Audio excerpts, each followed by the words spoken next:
या क्षणाची खूप मोठी आणि अतिशय दुःखद अशी बातमी। लोकप्रिय क्रिकेट समीक्षक द्वारकानाथ संझगिरी यांचं आज दीर्घ आजाराने निधन झालं। ते 74 वर्षांचे होते। संझगिरी यांनी मुंबईतल्या लीलावती रुग्णालयामध्ये अखेरचा श्वास घेतला। पेशाने सिव्हिल इंजिनियर असलेले संझगिरी मुंबई महापालिकेमध्ये उच्च पदावरती आधी कार्यरत होते, पण क्रिकेट आणि मराठी साहित्यातल्या रुचीनं त्यांच्यातला क्रिकेट समीक्षक घडवला। मराठी क्रिकेट रसिकांनी त्यांच्या लिखाणाला नेहमीच पसंतीची दाद दिलेली आहे। क्रिकेटबद्दलची त्यांची समीक्षा विविध वृत्तपत्रांतनं, विविध लेखांच्या माध्यमातनं नेहमीच मराठी वाचकांनी त्याची प्रशंसा केलेली आहे।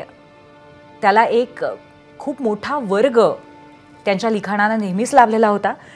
फक्त क्रिकेटच नाही तर मनोरंजन क्षेत्रातल्या सुद्धा विविध कलाकारांबद्दल त्यांचा अतिशय गाढा अभ्यास होता।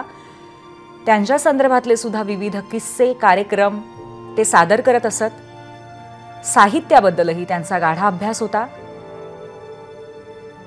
क्रिकेटबद्दलचं त्यांचं प्रेम, विविध खेळाडूंशी त्यांच्या असलेल्या ओळखी, त्यांनी घेतलेल्या मुलाखती नेहमीच प्रेक्षकांच्या स्मरणात राहतील।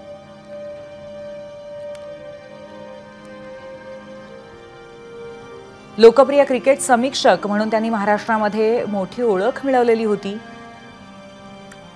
क्रिकेटच्या विविध मालिका प्रत्यक्ष जाऊन पाहणं, त्याच्यावरती समीक्षा करणं,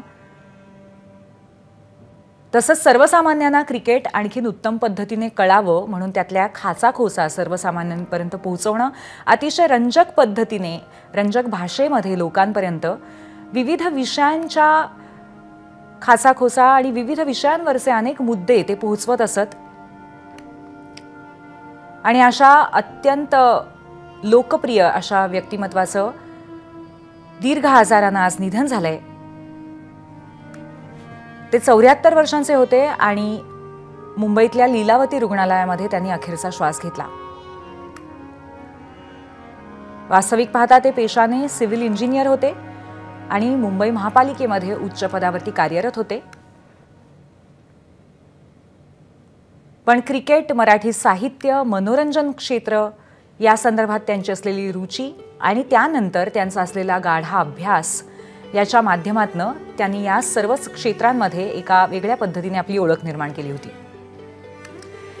आपल्यासोबत आता आपले प्रतिनिधी विजय साळवी आहेत। विजय, द्वारकानाथ संझगिरी हे क्रिकेटच्या समीक्षणामधलं आणि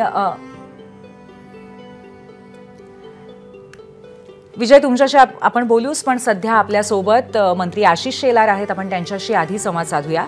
आशिषजी, द्वारकानाथ संझगिरी यांचं जाणं म्हणजे महाराष्ट्राच्या दृष्टीने एक मोठा असा महत्त्वाचा तारा हरपलाय असंच म्हणावं लागेल। आशिषजी, अतिशय दुःख वाटलं मला हे आता आपल्या ही माहिती मला कळाली।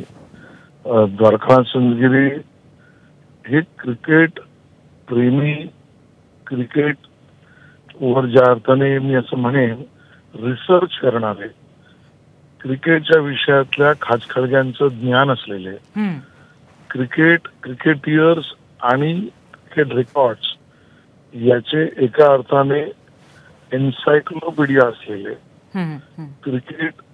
क्रिकेटियर्स, क्रिकेटच्या संबंधातले प्रसंग, या प्रसंगाचं विश्लेषण करणारे असे आमचे मित्र संझगिरी गेले। अतिशय दुःख झालं। शेवटची भेट त्यांनी काही सांस्कृतिक कार्यक्रम सुद्धा, गाण्यांचे ते करत होते, गाणी आणि क्रिकेट एकत्र कार्यक्रम करत होते।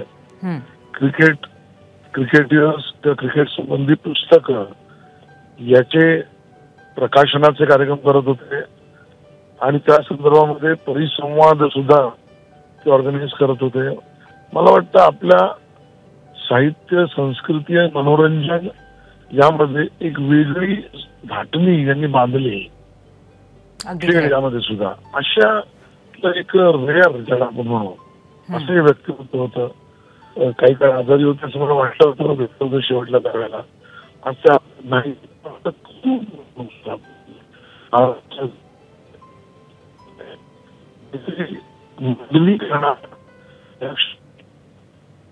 असं माझं मत आहे।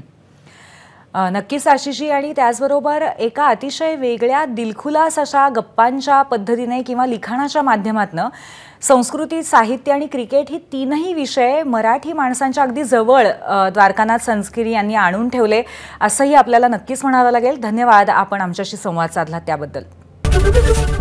एबीपी माझा, उघडा डोळे बघा नीट.